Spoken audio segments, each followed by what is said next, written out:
Donc, je m'appelle Adeline Laval. En tant qu'anthropologue, j'ai travaillé pendant 4 ans avec des populations indigènes et traditionnelles d'Amazonie brésilienne, dans la région du Moyen Tapajós, avec des populations indigènes qui s'appellent les Munduruku.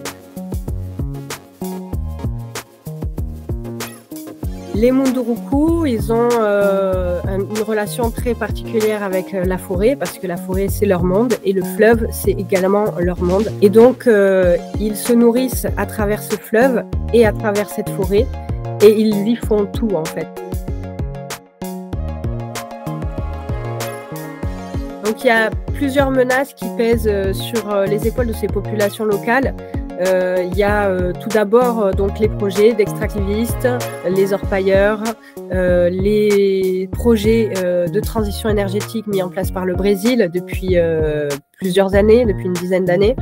Il y a tellement d'enjeux économiques derrière que finalement ils sont en permanence en danger. Même des personnes comme moi qui vais sur place, les derniers terrains de recherche que j'ai fait, c'était sous Bolsonaro.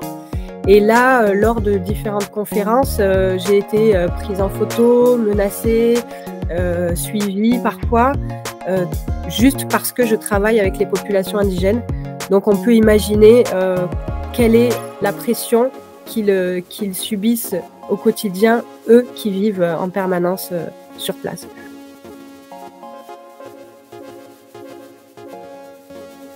Alors, c'est vrai que l'arrivée de Lula au pouvoir a donné beaucoup d'espoir à une grande majorité des personnes qui sont sur place, et y compris les populations indigènes elles-mêmes, mais les activistes qui les accompagnent également.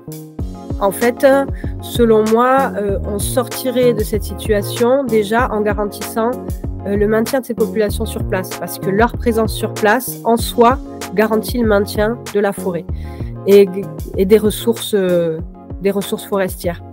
Donc vraiment, ce sont leur présence qui protège la forêt. C'est le fait de reconnaître de plus en plus de territoires indigènes qui va permettre de protéger cette forêt.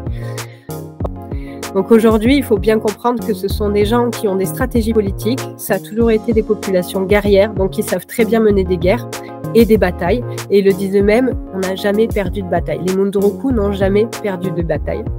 Donc j'aimerais juste qu'on arrête de voir les populations locales, les indigènes, comme des pauvres victimes, mais ce sont de vrais guerriers et c'est eux qui défendent la forêt en fait.